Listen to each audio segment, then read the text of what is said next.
जटायु कृत श्री राम स्तोत्रम। जटायु बोला, जो अगणित गुणशाली हैं, प्रेमेय हैं, जगत के अधिकारण हैं तथा उसकी स्थिति और लय आदि के हेतु हैं, उन परम शांत स्वरूप परमात्मा श्री रामचंद्र जी की मैं निरंतर वंदना करता हूँ, जो असीम आनंद में और श्री कमला देवी के कटाक्ष के आश्रय हैं तथा जो ब्रह्मा और इंद्र आदि देवगणों का दुख दूर करने वाले हैं। उन धनुष बाणधारी वरदायक नर श्रेष्ठ श्री रामचंद्र जी में मैं अहिर्निश प्रणाम करता हूँ, जो त्रिलोकी में सबसे अधिक रूपवान है, सबके स्तुल्य हैं, सैकड़ों सूर्य के समान तेजस्वी हैं तथा वांछित फल देने वाले हैं। उन शरणप्रद और राग आश्रित हृदय में रहने वाले श्री रघुनाथ जी की मैं अहिर्निश प्रणाम करता हूँ, जिनका नाम संसार रूप वन के लिए दावानल के समान है, जो महादेव आदि देवताओं के भी पूज्य देव हैं तथा जो सहस्त्रों करोड़ों दानवेंद्रों का दलन करने वाले और श्री यमुना जी के समान श्याम वर्ण हैं। उन दया में श्री हरि को मैं प्रणाम करता हूँ, जो संसार में निरंतर वासना रखने वालों से अत्यंत दूर है और संसार से उपराम मुनिजनों के सदैव दृष्टिगोचर रहते हैं तथा जिनके चरण रूप जहाज संसार सागर से पार करने वाले हैं। उन रघुनाथ जी की मैं शरण लेता हूँ।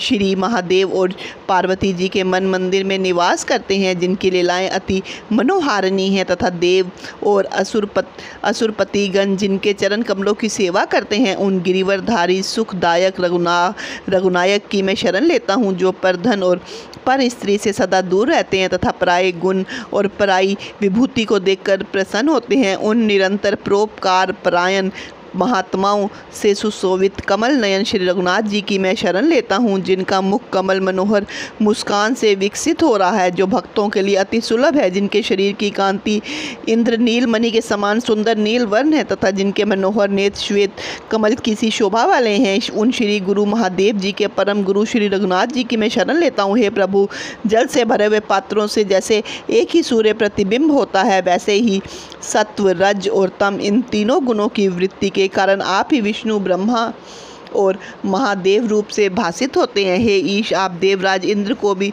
स्तुति के पात्र हैं। मैं आपकी स्तुति करता हूँ। आपका दिव्य शरीर सैकड़ों करोड़ कामदेवों से भी सुंदर है। सैकड़ों मार्गों में फंसे हुए लोगों से आप अत्यंत दूर हैं और यतीश्वरों के हृदय में आप सदा ही भासमान हैं। ऐसे आप अतिहर प्रभु रघुपति जी की मैं शरण लेता हूँ। जटायु के इस प्रकार स्तुति करने पर श्री रघुनाथ जी उस पर प्रसन्न होकर बोले, जटायु, तुम्हारा कल्याण हो, तुम मेरे परम धाम विष्णु लोक को जाओ। जो पुरुष मेरे इस स्त्रोत को एकाग्रचित से सुने, लिखे अथवा पढ़े, वह मेरा सारूप्य पद प्राप्त करता है और मरते समय उसे मेरा स्मरण होगा। पक्षीराज जटायु ने श्री रघुनाथ जी का यह कथन बड़े हर्ष से सुना और उन्हीं के समान रूप धारण कर ब्रह्मा आदि लोकपालों से पूजित परम धाम को चला गया। इस वीडियो को लाइक एंड सब्सक्राइब जरूर कीजिए।